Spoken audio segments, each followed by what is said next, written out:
pre-Russell era. The NBA didn't even exist when all this started. Back in 1946, the league was called the Basketball Association of America, and it only had 11 teams. The whole idea came from hockey arena owners who wanted to make money on off nights. The Knicks and Huskies played the first ever game, and the Knicks won by just 2 points. Joe Folks quickly became the league's first real star, dropping over 23 points a night and leading the Philadelphia Warriors to the first championship. But 4 teams folded right after that first season, cutting the league down to 7. In year 2, the Baltimore Bullets came over from another league and actually won the title behind Buddy Jeanette. That season was only 48 games long, but Max Zaslavsky still led the league in scoring. Then the BAA really made its move. They stole 4 big teams from the rival National Basketball League, including the Minneapolis Lakers and George Mikan. Mikan came in and changed everything. He averaged nearly 30 points and powered the Lakers to a dominant finals win. His size and skill completely shook the league up.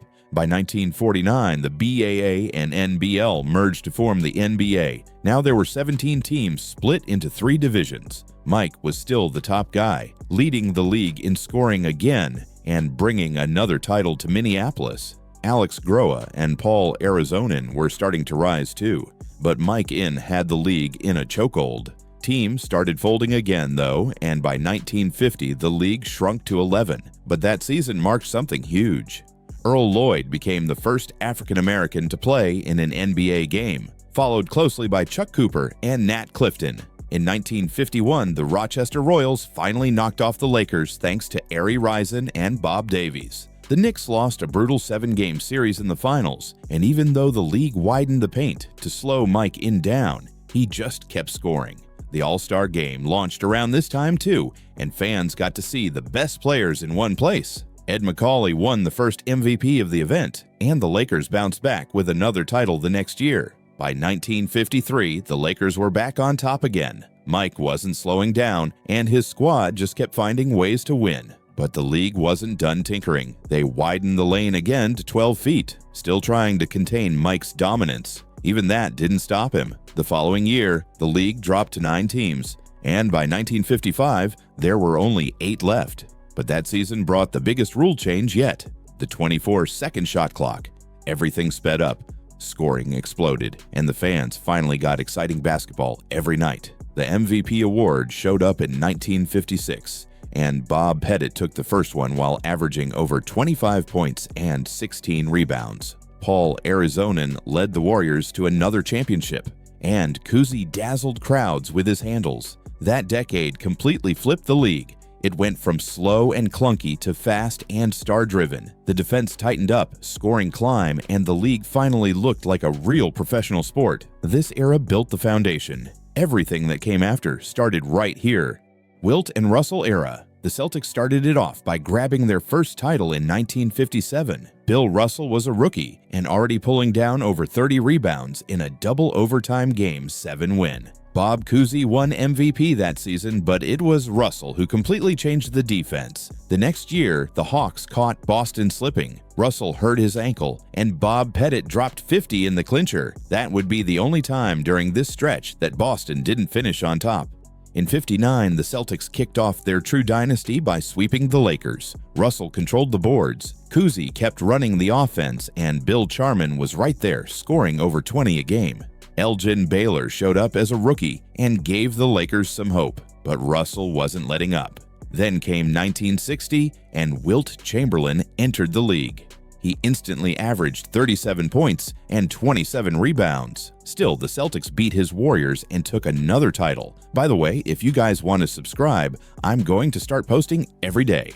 Thanks. Anyways, the era. The Lakers moved to Los Angeles the next year, and Russell won MVP again. Wilt kept putting up wild stats, but Boston's depth was too much. Oscar Robertson debuted that year too, and nearly averaged a triple-double right out the gate. The Celtics kept rolling in '62. Wilt had his 100-point game and finished the season averaging over 50 a night. Russell still got the MVP and beat the Lakers in a Game 7 overtime thriller. In '63, the Warriors moved to San Francisco, and Syracuse became Philadelphia. Boston won again, with Russell averaging nearly 25 rebounds in the playoff. Wilt dropped nearly 45 points per game, and Robertson kept dishing dimes. John Havlicek came in as a sixth man and made the Celtics even deeper. The following year, Oscar finally got the MVP. He almost averaged a triple-double again, and the Royals pushed forward, but Boston still swept the Warriors in the finals. By 1965, Russell hit his peak. Boston won 62 games, and he averaged over 24 rebounds per game. Wilt was traded to the Sixers mid-season, and Sam Jones hit his stride for Boston. They took down the Lakers again in the finals. In '66, Wilt won MVP while averaging 33 points and nearly 25 boards. The Sixers finally beat the Celtics in the East, but the Lakers still couldn't win the title. Boston took them out in 7. Then in '67, it was finally Wilt's time. He put up over 24 points, 24 rebounds, and nearly 8 assists. The Sixers won 68 games and beat Boston before taking out the Warriors in the finals. Rick Barry led the league in scoring, but Chamberlain's team was just too deep. Finally, in '68, Boston bounced back one more time. Russell, now the coach too, led a comeback against the Sixers after being down 3 games to 1. Then they took down the Lakers again, from 8 teams to 12, from Cousy to Robertson, and from low scores to triple digits every night. This era reshaped everything. Russell Celtics defined winning, while Wilt redefined what was humanly possible. Kareem era. The Celtics closed out their dynasty in 1969 with one last title. Russell won his 11th ring and then walked away for good. Jerry West won Finals MVP even though his Lakers lost.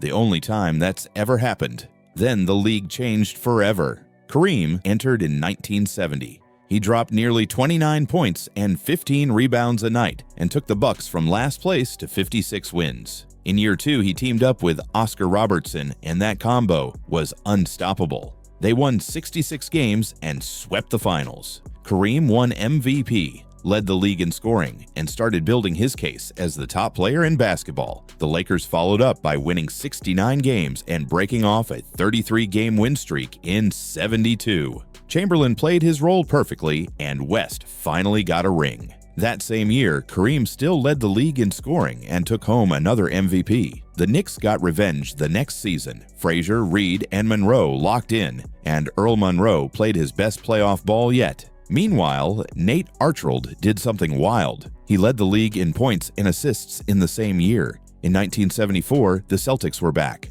Havlicek went off. Cowens controlled the paint, and they outlasted Kareem's Bucks in a 7-game battle. That was Robertson's final season. Then came 1975, and the Warriors shocked everyone. Rick Barry led the way and helped Golden State sweep a loaded Bullets team in the finals. Kareem still crushed it individually, but his Bucks run was ending. That offseason, he asked for a trade and landed in Los Angeles. The next year, Boston came through again. Havlicek and JoJo White led the Celtics past the Suns in a wild triple overtime classic in Game 5. Kareem won MVP again, this time with the Lakers. By '77, the ABA had officially merged in, and the league ballooned to 22 teams. ABA stars like Dr. J and George made instant noise, but it was Portland that stole the show. Bill Walton stayed healthy, dominated inside, and led the Blazers to their first title. They beat the Sixers in 6 games, despite Erving and McInnes forming a star-studded front court. Through all of this, Kareem was the constant. He won MVP after MVP and carried 2 franchises into title contention. His skyhook was already unstoppable, and even when he didn't win it all, he was always in the mix. The league exploded with talent and personality. From Barry's confidence to Frazier's smooth style to Cowens' hustle to Walton's all-around brilliance, it was a packed decade. Expansion changed the league's map.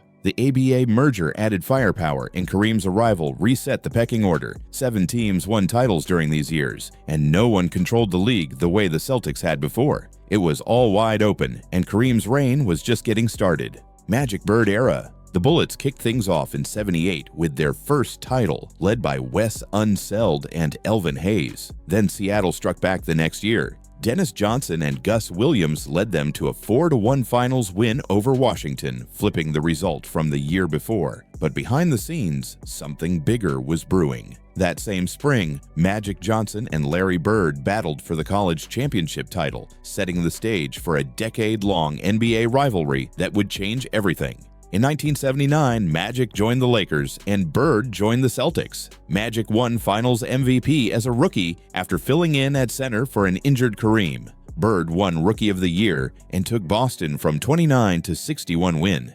That was just the start. By 81, Bird had his first ring, leading Boston past Houston. The Rockets snuck into the finals with a losing record, but they couldn't handle Bird and Cedric Maxwell. The next season, Magic and Kareem got their second ring. Pat Riley took over mid-season and Showtime was born. Then came '83 when Moses Malone joined the Sixers. They dominated all year and nearly swept the playoff. Malone and Dr. J crushed the Lakers, and Malone was named Finals MVP. But the rivalry wasn't done. '84 brought the classic matchup, Celtics and Lakers Game 7, and Bird took the crown. He also won MVP, the first of 3 straight. The next year, the Lakers got revenge. Kareem, at age 38, won Finals MVP, and Magic was right behind him running the show. Jordan in his rookie season started making noise too.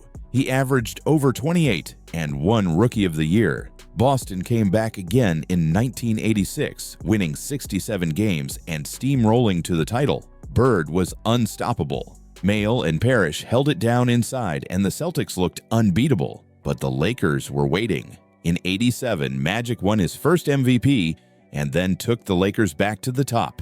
He beat Boston in 6 games and sealed the Finals MVP with his passing and leadership.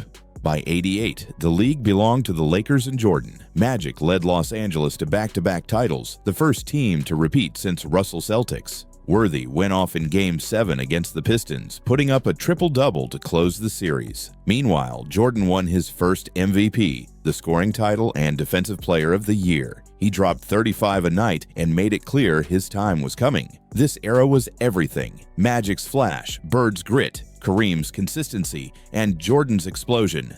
8 titles came from Boston or Los Angeles. Ratings went through the roof, and fans tuned in everywhere. The league grew into a powerhouse with 23 teams and personalities that lit up every arena. It wasn't just basketball, it was a show, and every game felt like it mattered. The Magic Bird era didn't just entertain, it built the modern NBA. Bad Boys era. In 1989, the Pistons finally took the crown. After years of knocking on the door, they steamrolled through the playoffs, sweeping the Lakers in the finals.